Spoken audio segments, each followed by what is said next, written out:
Hey everybody, Psychosaurus is here. Welcome back to Age of Empires Online. And today, well, we actually got some nice patch update and we got a new quest pack available now. And unfortunately, I couldn't record it yesterday, so I have to record it today.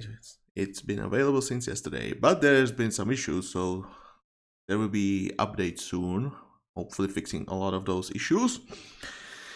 And to be honest, yeah, I hope there is a nice quest pack because I wasn't able to play it yet. But yeah, unfortunately there are no patch notes on the forums yet, but it's available right here under the What's New button. So that's what we're gonna go through today. So we're going through these patch notes, and there was another patch about a month ago, but I just skipped it because there was not so much. But now I think it's gonna be worth going through it. It's been a month old, but I don't think there was that big changes to actually mention them. So let's put it together with this. Okay, so what's new? Conquest of Britannia now available. So that's the new quest pack. If you go to the world map, you'll find out that there is a new region available, the Britannia. And yes, it is the Great Britain map there, so you can go there, and there you will find a lot of quests. I think there's some mention of it. Yes, I'll go through the blog for this quest pack soon after, so I'll keep that for later. But yeah, new quest pack available. There's a good number of quests. Now, quest updates. Repeatable elite and champion versions of the Treasures of the Nile and Celtic Invasion of Rome quest packs now available. You can find these quests in Rakotis and City of Rome. So, first of all, this is a little bit incorrect because we already had those versions of quests for the Rakotis quest, the Treasures of the Nile. Those have been available for quite some time. Oh my god, long time. So that's not really correct. But what they should be getting now is a global quest. So you play through all of those quests and you'll get some extra rewards. So that should be it. And then yes, Rome has those quests now, also with the global quests. So yes, the repeatable elite and champion versions of City of Rome quests, such as the Invasion of Rome, Clusium, Sea of Halls, Fabi. Those quests now got those repeatable elite and champion versions now as well. So yeah, if you want to play those, go ahead. Definitely will take a look at the champion version at some point, the repeatable elite. If you check out my legendary versions, then those should be practically the same. Only easier, of course. Easier, of course. So yeah, let's move on. Bug fixes. Fixed an issue where the quest Frozen Roman Snowman was granting incorrect rewards. Okay, I think this one was giving like the winter points still, so that could be possible. I did not check the stronghold for quite some time because I got tired a little bit of those event quests, so I did not check them out all. So that's possible that it was there. Okay, UI updates fixed an issue in the quest stats interface where the building's column label was not correctly localized. I have no idea what this is actually saying, to be honest. Fixed an issue in the quest stats interface where the building's column label was not correctly. Oh, I guess I understand, because you have the pop-up where you get like the score, and maybe this one, because I never really checked that out at all. I never really take a look at that, so for me it's not really worth looking at it. But in case of PvP, I guess that makes a lot more sense to check that out. So okay, it's possible. Maybe that's what it is. I honestly have no idea. Yeah. Material auto stacking now also includes the Empire Vault and direct trading.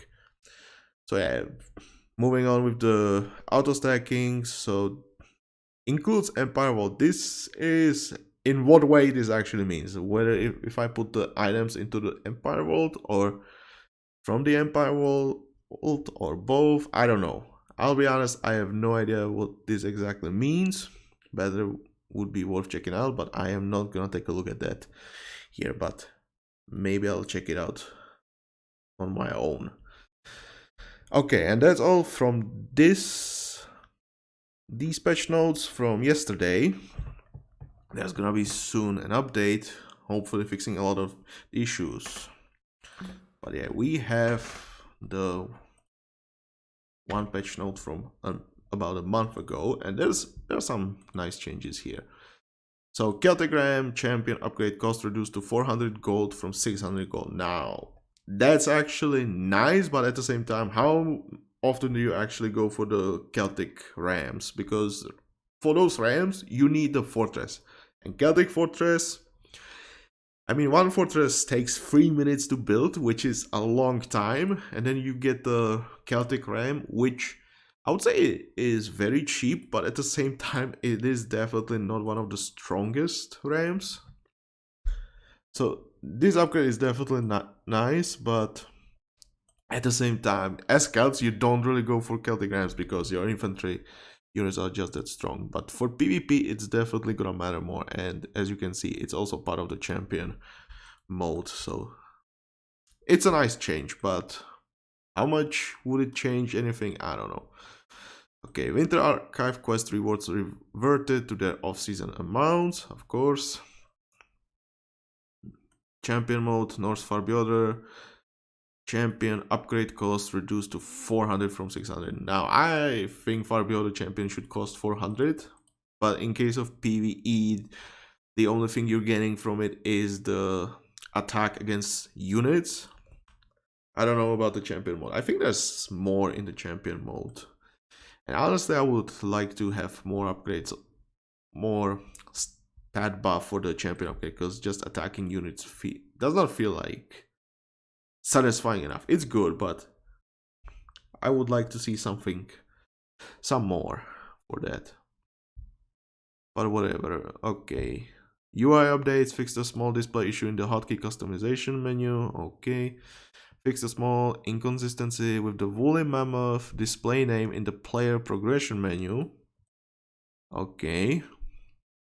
Change the minimap icon for the Spartan Arena, Minoan War Console, Creed, and Skirmish Hall buildings to match other quest giver icons of the same type. Ooh, I don't know. I never really looked at those. I'll be honest. Whenever I'm in some city, I don't really look at the minimap that much. I just take a look and like, okay, there are some quests active, but that's about it. Like, usually I know what it is and I just passively click there, and so I did not really see that. Okay. But moving on, bug fixes. Fixed an issue where the quest edicts from the beloved Emperor, the Golden Gorge, displayed an incorrect map page in the quest log. I have no idea what this means.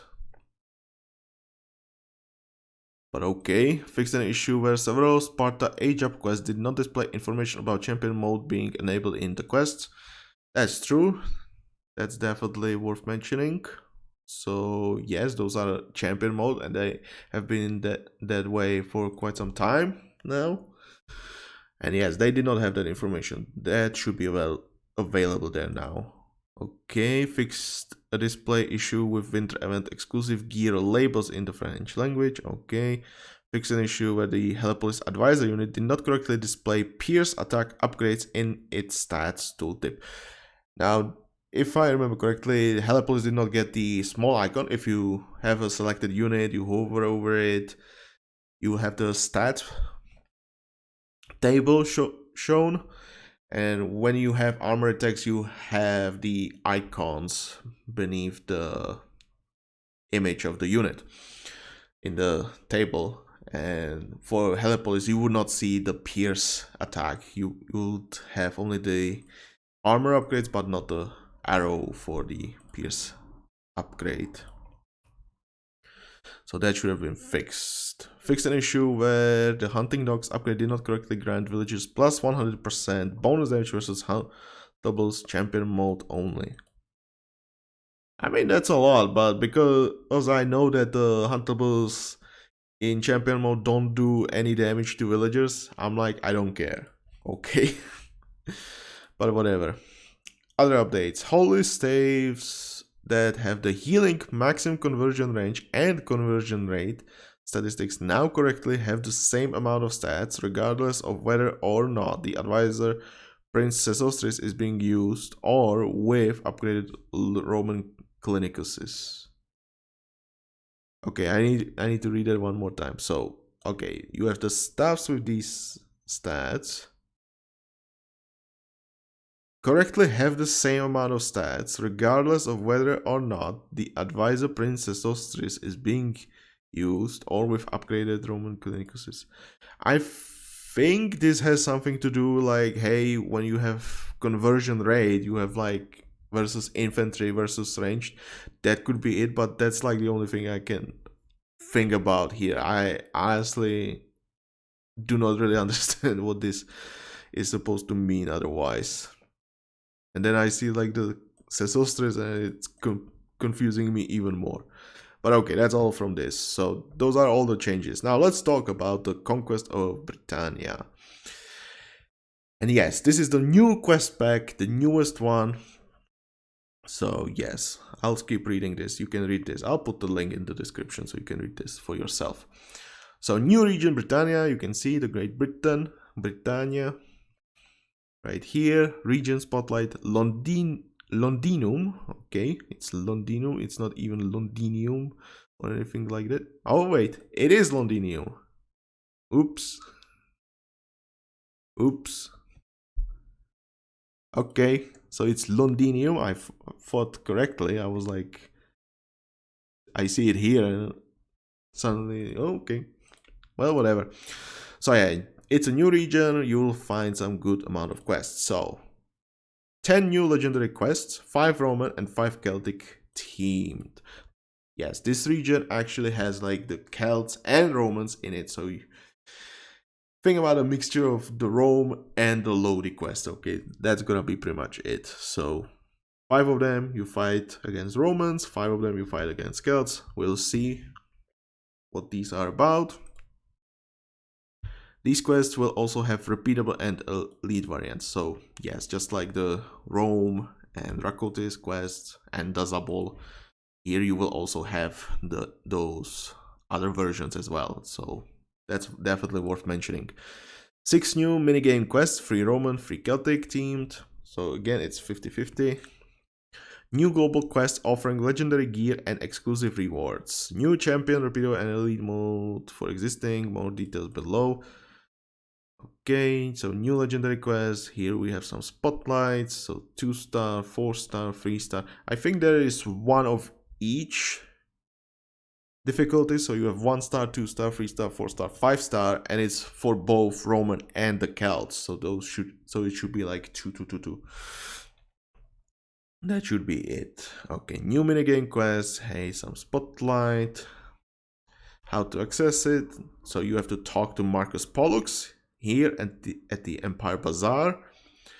You talk to Marcus Pollux, you'll get the quest, and then you reach the Londinium, and here you will speak to the Crassus. For the first time, yes, he's an NPC in the game. Now here we have the new legendary item, and this is very unique because this is, for the first time, you are getting a laborer gear that will give you food conservation and gathering food. Now, gathering food is not something new because we already have the tools and the cloth armor, but food conservation is something new. And some people on Discord were like going crazy for this item. Oh my god, it's gonna be the next best thing. Well, it's definitely a good item, I'm not gonna lie, but it has definitely its strengths, but it definitely has its weaknesses as well. I don't really want to go over it right now because I feel like there is gonna be some nice video about talking about the labor gear, talking why I think Nebuchadnezzar's wine is still gonna be the best option, and it's not necessarily because of the item of its own. No. That it's definitely worth talking about it. So yes, I'll be talking more about this item, definitely comparing it to like Nebuchadnezzar's wine, maybe even the Gedda's gardening tools as well. But yeah, let's stick here. So definitely this is item for your villagers. And once the Indians are released, not only their villagers, but also the Indian gather elephant. So definitely these are the only units where you can put this item. Your villagers, and with Indians it will be the gather elephant. So it's not that it's highly effective on it, it's pretty much the only option you have for this item. Purely villager item. So, about this item, I think it's very good because already the gathering food is there. Now, I'm not really sure if it's included in this, but if it's the same as with the cloth armor, this should also improve the carry capacity for the food as well. Maybe, I do not really know because I could not check it in the unit stats before because it was not there. Maybe it is there now, I don't really know, but even if it's not, then gathering food is very nice since it affects your food gathering throughout the game. Okay, it's definitely gonna be good impact for your early game, it's gonna have some impact mid game, and then some good impact late game.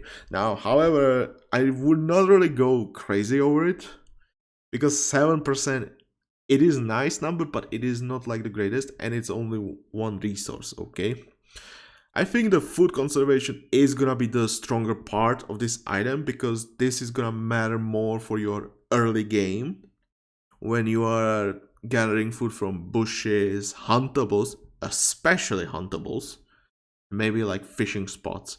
And I need to mention also herdables, those should be included here as well. Now, what's really mentioned here as an advisor to work with, it's RPEP, which obviously makes sense because RPEP will give you 40% conservation as well as some extra gather rate. But yeah, I think it's mainly worth mentioning to the conservation.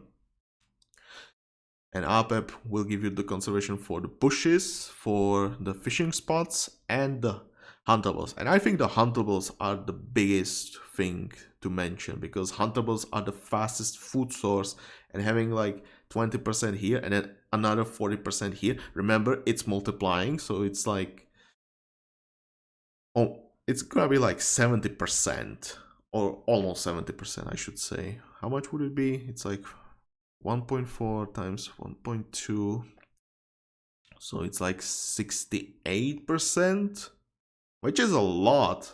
Honestly, it's like 2/3 extra food. So if you take a board that has 500 and you add 2/3 to it, honestly, that's a lot.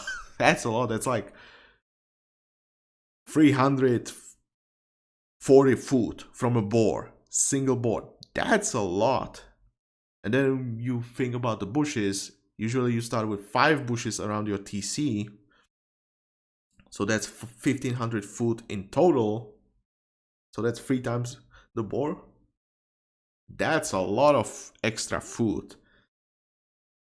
And this is actually good because if you are gathering from those sources longer, you don't have to like rebuild storehouses. So that's nice thing because you don't have to spend the wood there that much. Then also you delay your farms. That means, hey, you have time to gather more wood, or that you have some extra wood that you can use. So it's definitely worth. But yeah, I'll be talking more deeply about this in the next video about these labor gear items. It's definitely a good item, but let's talk about them more later. But yeah, it's definitely good for early food gathering. Definitely, if you have good amount of huntables, definitely it's great using this item. But yeah, I'll talk about it next time. I don't want to stick around here for too long. Okay, repeatable elite champion mode quests. I said it. So we have the Rome. Those are the new quests. Rakotis. Those are already there, but you should have the global repeatable now. Not repeatable, just global quest for those repeatables. Due to popular demand, we are also adding the repeatable elite champion mode. Now, this one is just the global one, the global quest. This one is the new added. Those were already were there. I honestly feel like this is like poorly written because those were already there. Questline reward gear, okay. So we have the design of playtesting, Kira, Chaos, Ceremony, PF2K, quest design by Kira, story writing Andy. Okay. Artwork, marketing, PF2K, localization, definitely say thank you to these guys in the comments if you want to. And you should definitely say thank you, because definitely I can appreciate a new quest pack trying to add some new content to the game. But yeah, so far it's been kind of broken for if I'm not mistaken, it's been broken for the co-op. That's why the update should be happening soon, hopefully. I don't know, should I show it how to get there? We can take a look at the city. Right, okay, I cannot. Well, unlucky. It's too late now. Well, yeah, so far after the update there has been a lot of issues, and I just have to laugh because Kira was like, when it's gonna be released, it's gonna be bugless, and I just have to say it. I had to press the X so fast that I broke my keyboard, and I couldn't record yesterday. Nah, just kidding. But I had to say it. Come on. I had to say it. I just thought about it. Like, I was like, yeah, I gotta say it. But yeah, Kira was like saying how it's gonna be bugless, and then after the update, yes, no co-op does not work. Game crashes. Oh my god. Yeah, it's unfortunate, but hopefully it will be fixed. I believe these guys, they can fix the problems quite fast when they know what's causing them. So hopefully after the patch it will be alright. So yeah, tell me what you think about these changes. Tell me, did you play already the new quest? Did you like them? Do you like them? Did you enjoy them? And if you enjoyed this video, please press the like button. If you want to see more, subscribe to the channel. Definitely, any subscriber is appreciated. Leave a comment, and I'll see you next time. And maybe with the new quests, who knows? But yeah, I definitely need to make a video about the labor gears now. This was Psychosaurus. See you next time. Bye!